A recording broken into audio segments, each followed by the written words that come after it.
Okay, my background is a naturopath. So I've been in the industry over 15 years.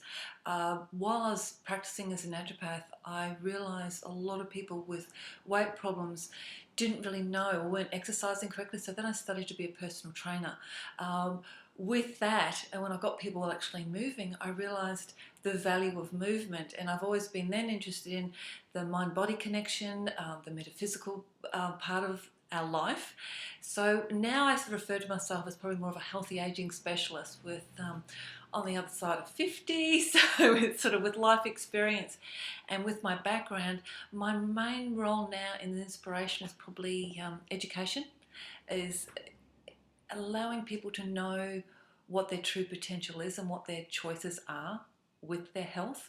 So I do talks predominantly. I love doing talks on health, and I do ones covering thyroid health, cholesterol, hormones as we get older, what happens, and why do we suddenly put weight on? And a lot of people blame it because it's middle age, and it's not necessarily, it's just maybe poor management. And then I have a naturopathic practice, and I suppose I'm not a traditional naturopath in the sense of the experience I've had. So a first consultation with me will take about an hour and a half, and what I generally explain to people is I look at your, well, I get you to look at your physical body right now, and that's sort of representation of your life up until this point. And if it's that manifestation of what you want and you're happy with your health and everything's going well, then stay doing what you're doing. But if you've reached a point in your life where maybe things aren't going quite as well, or there's other health issues that are coming up, what I do is look at the patterns and habits you've lived up until this point, how you're moving your body, what nutrition is, and then through the naturopathic guidance of iridology and body reading, I can look at maybe what patterns you might be locked into that we can maybe change and get you another. Okay, yes, not a typical naturopath. I suppose with my traditional naturopathic training, I would have someone come in. I'd go through their health history, genetics, do iridology, which looking in the iris. I might do blood analysis, which to me seems still very physical. And a lot of naturopaths are not trained in movement. And I believe movement is such an important I was going to say tool, but it's not really a tool. It's just an important way of communication with our spirit and our body, with how we're actually living our life. So if we have trouble with flexibility, we don't like moving, then that's a way of our body trying to communicate with us. And as we get older, we tend to get less flexible and more rigid in our thinking and in our body. So if we can keep that flexibility in our mind and our body, then it all goes hand in hand. So not traditional in the sense that I do really look at the human movement, and I look at all aspects of of someone's life rather than just nutrition. Poor thyroid. The thyroid, what I explain with the thyroid, it's part of the endocrine system, and it's super absorbent to a lot of toxins, radiation especially. A lot of us are holding mobile phones now, which, you know, the radiation close to this super sensitive endocrine tissue. Also, we have fluoride in our water, and fluoride depletes our iodine, which is such an important mineral for our thyroid. And then on a metaphysical level, we've got our heart here and we've got our head here. And the throat area is our seat of expression, where we actually have to be able to voice our opinion but actually express ourselves. So if we're torn between, oh, my heart wants me to do this, but logically, oh, I should do that, then often we will have trouble with the energy around this area. And a good way to sort of, I say to people is, you might notice when you go to speak, you might have to clear your throat or you cough.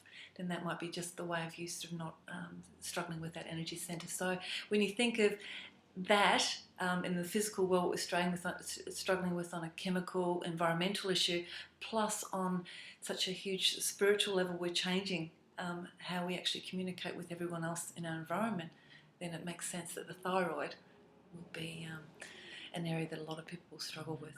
Generally, one consultation, maybe a follow-up, because my main aim is to help each person understand who they are and understand, trust their intuition, get to know what foods they are, getting comfortable with their body. So if ultimately it's not coming back repeat after repeat, it's really getting good understanding. So maybe 1 or 2 sessions would be my aim. we've got different body types as well, and I can sort of go into different body types.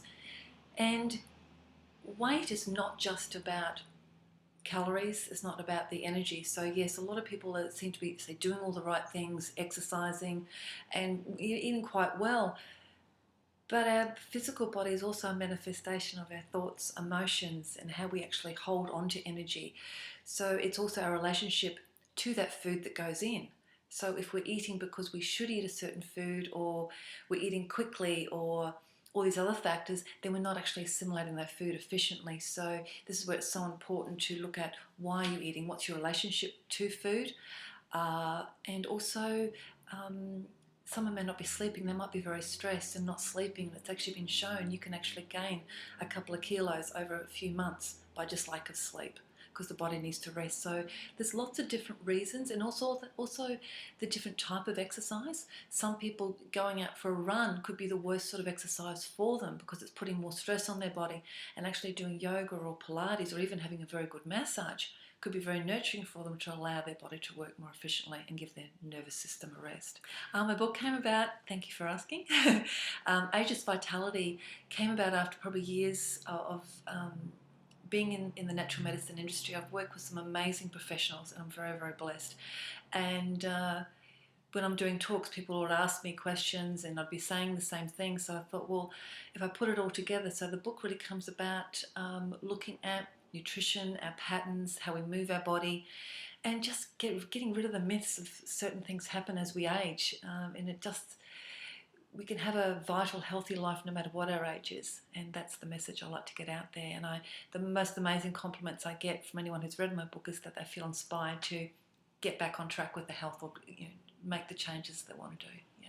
Yes, in my book I actually talk about sexual energy, and it's sort of a taboo subject in our culture, but sexual energy at the moment of orgasm is actually we release nitric oxide, which is actually at the moment of when we're born.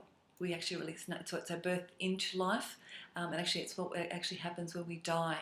But the moment of orgasm, we're releasing this nitric oxide, so even if you're not trying to conceive a child, that life force is actually regenerating your own life force. So the moment of orgasm is actually really vitalizing, and you see the glow in someone who's in love, or they're with a partner, and their whole face, the whole body glows, and that's what true sexual energy is all about. So absolutely, true sexual health or orgasmic health is vital for our vitality, no matter what your age. Iridology, that's a really good question. Many people go to an iridologist or a naturopath, and there's actually 3 forms of iridology. There's actually more, but there's Raid, which talks about the not emotions, more personality. Then you've got the Jensen, and then Ungra, which is more constitutional, which tells you what is in your family history. And the eyes actually reflect 3 generations back, just like our bodies do. So this is where we might have these quirky habits that our parents or grandparents might say, oh, you just do that like Uncle George or Auntie Hilda or whatever it is, and you go, I've never met them. But these tendencies are in our cellular memory that actually can go 3 generations back. And this is where I hear too many times that sometimes an iridologist will look in someone's eyes and go, oh, you've got this marker here over this part, and that could mean all sorts of problems. But unless that person is actually following that same tradition, that pattern of maybe that genetic trait in that family, their chance of developing that health issue might be 10% or it might be 100%. So that, I think the fact our eyes reflect 3 generations back is important to remember. So this is where we can actually change and not actually repeat genetic health tendencies, negative ones especially. Gifts of being tall. It's funny, people ask me, must be so good, big, tall, and I generally say to them, well, when you go on a long flight and you're in a cramped plane seat, it's the gift of being tall is not so good then. Or trying to buy long like jeans or pants is not so much of a gift. But I suppose getting things off cupboards or shelves, that's handy. Trying to be served at busy places, that's often handy because you can see above the crowd. But yeah, there's a gifts in all sizes, so I don't think it's necessarily a gift.